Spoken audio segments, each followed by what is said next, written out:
തട്ടിക്കൂട്ടി കുക്കറിലുണ്ടാക്കുന്ന വളരെ രുചികരമായ ഒരു ഉച്ചയൂണാണ് നിങ്ങൾക്ക് ഇന്ന് ഷെയർ ചെയ്യാൻ പോകുന്നത്. ചിക്കനും ബീഫും ഒന്നുമില്ലാതെ വളരെ സിമ്പിളായിട്ട് ഉണ്ടാക്കുന്ന ഒരു മീലാണിത്. നമ്മുടെ കൈകളിലുള്ള സാധനങ്ങളൊക്കെ കൊണ്ട് തന്നെ ഇതുണ്ടാക്കിയെടുക്കാം. അപ്പോൾ പ്രിയപ്പെട്ടവരെ, വെൽക്കം ടു തണ്ട കിച്ചൺ റെസിപ്പീസ്. ഈ മീലുണ്ടാക്കാൻ കുറച്ച് ചേരുവ നമുക്കൊരു പാത്രത്തിലേക്ക് എടുക്കാം. 1 ടേബിൾ സ്പൂൺ അളവിൽ ചെറുപയർ എടുക്കാം. ഇനി ഒരു 1/2 ടേബിൾ സ്പൂൺ അളവിൽ വലിയ പയറും കൂടി എടുക്കാം. ഗ്യാസിൻ്റെ പ്രോബ്ലം ഉള്ളവരാണെങ്കിൽ ഇത് ചേർക്കാതിരിക്കാം. ഇനി തോടില്ലാത്ത പരിപ്പ് വർഗ്ഗങ്ങൾ എടുക്കാം. ഞാൻ 1 ടേബിൾ സ്പൂൺ അളവിൽ പീസ് പരിപ്പ് എടുത്തിട്ടുണ്ട്. ഇത് പറ്റാത്തവർക്ക് വേറെ കടലപ്പരിപ്പ് ഏതെങ്കിലും എടുക്കാം. പിന്നെ 1 ടേബിൾ സ്പൂൺ അളവിൽ ചുവന്ന പരിപ്പ് എടുത്തിട്ടുണ്ട്. വളരെ ഗുണമുള്ളതാണ് ചുവന്ന പരിപ്പ്. ഇനി 1 കപ്പ് അളവിൽ പച്ചരി എടുത്തിട്ടുണ്ട്. സാധാരണ പച്ചരിയാണ് എടുത്തിരിക്കുന്നത്. ഡയബറ്റീസ് ഉള്ളവരാണെങ്കിൽ പച്ചരിക്ക് പകരം സൂചി നുറുക്ക് ഗോതമ്പും എടുക്കാം കേട്ടോ. ഇനി ഇതെല്ലാം കൂടി നമുക്കൊരു പാത്രത്തിലേക്ക് ഇട്ട് കൊടുക്കാം. സാധാരണ പച്ചരിക്ക് പകരം നമുക്ക് വേണമെങ്കിൽ ബസ്മതി റൈസും ചേർക്കാം കേട്ടോ. ഞാനിപ്പോൾ സാധാരണ പച്ചരിയിലാണ് ഇത് ഉണ്ടാക്കി കാണിക്കുന്നത്. ഇതെല്ലാം കൂടി 1.5 കപ്പ് അളവിലാണ് ഉള്ളത്. ഇത് ഇനി 2-3 പ്രാവശ്യം വെള്ളമൊഴിച്ച് തിരുമ്മി കഴുകി കളയണം. ഇതിൽ ധാരാളം പൊടിയും അഴുക്കും ഒക്കെ ഉണ്ടാവും. പയറിലും പരിപ്പിലും അതുപോലെ അരിയിലും ഒക്കെ ഉണ്ടാവും. അപ്പോൾ അത് നന്നായിട്ട് കൈകൊണ്ട് തിരുമ്മി കഴുകി പൊടിയൊക്കെ ഒന്ന് കളഞ്ഞെടുക്കണം. ഇനി കഴുകി എടുത്തതിന് ശേഷം ഇതിലേക്ക് നിറയെ വെള്ളമൊഴിച്ച് വയ്ക്കാം. എന്നിട്ട് 1 മണിക്കൂർ ഇത് റെസ്റ്റ് ചെയ്യാൻ വയ്ക്കാം. അപ്പോൾ ഇതൊക്കെ നന്നായിട്ടൊന്ന് കുതിർന്ന് കിട്ടും. അപ്പോൾ പെട്ടെന്ന് വെന്ത് കിട്ടാൻ വേണ്ടിയിട്ടാണ് ഇങ്ങനെ ചെയ്യുന്നത് കേട്ടോ. നമുക്കിത് മാറ്റി വയ്ക്കാം. ഇനി ഇതിലേക്ക് ഞാൻ ചേർക്കാൻ പോകുന്നത് 1 ചെറിയ ഉരുളക്കിഴങ്ങും 1 മീഡിയം വലിപ്പത്തിലുള്ള തക്കാളിയും 1 കഷ്ണം ഇതേപോലത്തെ ക്യാരറ്റുമാണ്. ഉരുളക്കിഴങ്ങിൻ്റെ തൊലിയൊക്കെ ഒന്ന് കളഞ്ഞെടുക്കണം. എന്നിട്ട് ഇത് 3ഉം ഒരേ വലിപ്പത്തിൽ കട്ട് ചെയ്തെടുക്കണം. 1 മണിക്കൂറിന് ശേഷം കുതിരാൻ വെച്ചത് നമുക്ക് ഒന്ന് വെള്ളം കളഞ്ഞെടുക്കണം. 1 മണിക്കൂർ കൊണ്ട് ഏകദേശം നന്നായിട്ട് കുതിർന്നിട്ടുണ്ട്. ഇനി ഒരു പാത്രത്തിലേക്ക് ഒരു അരിപ്പ വെച്ച് നമുക്ക് ഇതിൽ വെള്ളമൊക്കെ ഒന്ന് കളഞ്ഞെടുക്കാം.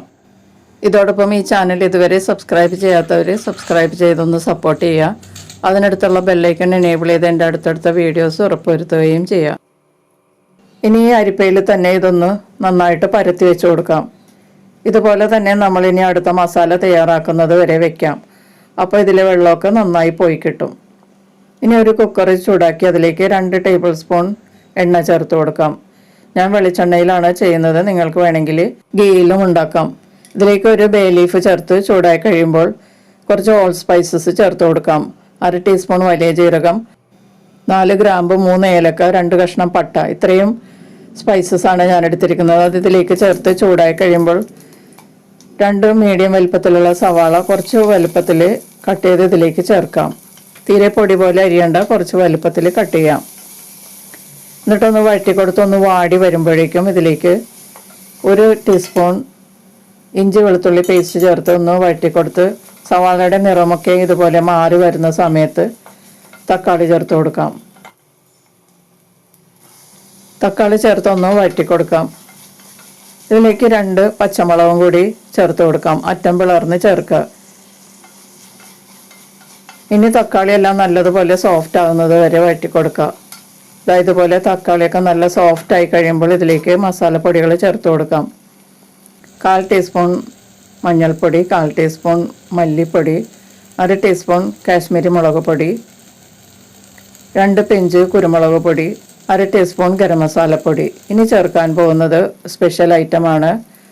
1 ടീസ്പൂൺ നിറയെ ബിരിയാണി മസാലപ്പൊടി ചേർക്കണം. ഇതില്ലാത്തവർ സാധാരണ ചിക്കൻ മസാലപ്പൊടിയോ അല്ലെങ്കിൽ ബീഫ് മസാലപ്പൊടിയോ ചേർക്കാം. ഇനി മസാലയുടെ പച്ചമണം മാറുന്നത് വരെ വഴറ്റി കൊടുക്കാം. ഇത് കുറച്ച് ഡ്രൈ ആയാണ് ഇരിക്കുന്നത്. അപ്പോൾ മസാലപ്പൊടികൾ കരിയാതിരിക്കാനായിട്ട് 1/4 കപ്പ് വെള്ളവും കൂടി ചേർത്തിട്ട് വഴറ്റി കൊടുത്ത് വെള്ളമൊക്കെ വറ്റിച്ചെടുക്കാം. ഇപ്പോൾ വെള്ളമൊക്കെ നല്ലതുപോലെ വറ്റിയിട്ടുണ്ട്. മസാലപ്പൊടികളൊക്കെ നല്ലതുപോലെ കുക്കായിട്ടുണ്ട്. ഇതിലേക്ക് ഇനി കട്ട് ചെയ്ത് വെച്ചിരിക്കുന്ന ഉരുളക്കിഴങ്ങും ക്യാരറ്റും ചേർത്ത് ഒന്ന് മിക്സ് ചെയ്ത് കൊടുക്കാം. ഈ മസാലയുമായി 1 മിനിറ്റ് ഒന്ന് മിക്സ് ചെയ്യാം.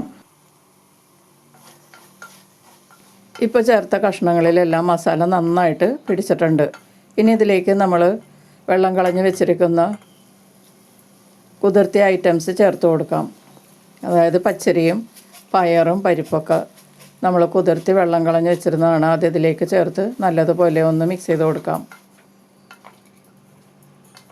നന്നായി മിക്സ് ചെയ്തതിന് ശേഷം ഇതിലേക്ക് ചെറുതായി കട്ട് ചെയ്ത മല്ലിയിലയും കൂടി ചേർത്ത് കൊടുക്കാം. 1 ടേബിൾ സ്പൂൺ അളവിൽ മല്ലിയില ചേർത്തിട്ടുണ്ട്.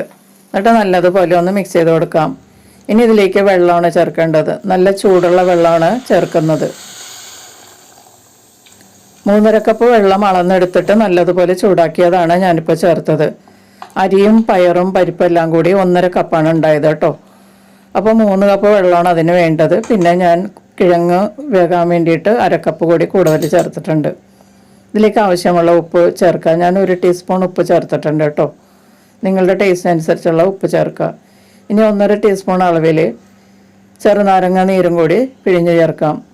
നിങ്ങൾ 1.5 ടീസ്പൂൺ അളവിൽ പിഴിഞ്ഞെടുത്തിട്ട് ചേർക്കുക. ഇതിലേക്ക് 2 പിഞ്ച് പഞ്ചസാരയും കൂടി ചേർക്കണം. അത് വേണ്ടാത്തവർക്ക് അത് അവോയ്ഡ് ചെയ്യാം കേട്ടോ. ഇനി കുക്കർ അടച്ച് ലോക്ക് ചെയ്യാം. അതിനുശേഷം സ്റ്റൗ ഓൺ ചെയ്ത് ലോ ടു മീഡിയം ഹീറ്റിൽ ഒരു വിസിൽ വന്നു കഴിയുമ്പോൾ സ്റ്റൗ ഓഫ് ചെയ്ത് സ്റ്റൗവിൻ്റെ പുറത്ത് തന്നെ വെച്ചിരിക്കുക. എന്നിട്ടൊരു 10-12 മിനിറ്റ് കഴിഞ്ഞതിന് ശേഷം ഇത് തുറന്നെടുക്കാം. അപ്പോൾ കുക്കറിനുള്ളിൽ സ്റ്റീമെല്ലാം നല്ലതുപോലെ പോയിട്ടുണ്ടാവും. ഇപ്പോൾ ഒരു 12 മിനിറ്റ് കഴിഞ്ഞിട്ടാണ് ഞാനിപ്പോൾ തുറക്കുന്നത് കേട്ടോ. സ്റ്റീമെല്ലാം നല്ലതുപോലെ പോയിരിക്കുകയാണ്. ഇനി നമുക്ക് ഈ കുക്കറൊന്ന് തുറന്ന് നോക്കാം. ഇത് നല്ലതുപോലെ ചൂടായി തന്നെ ഇരിക്കുകയാണ്. എല്ലാം നന്നായിട്ട് വെന്തിട്ടുണ്ട്. നമുക്കൊന്ന് മിക്സ് ചെയ്ത് നോക്കാം. കണ്ടോ, ചോറൊക്കെ നമുക്ക് ഓരോന്നും പെറുക്കിയെടുക്കാം. നല്ല കറക്റ്റായിട്ട് വെന്തിരിക്കുകയാണ്.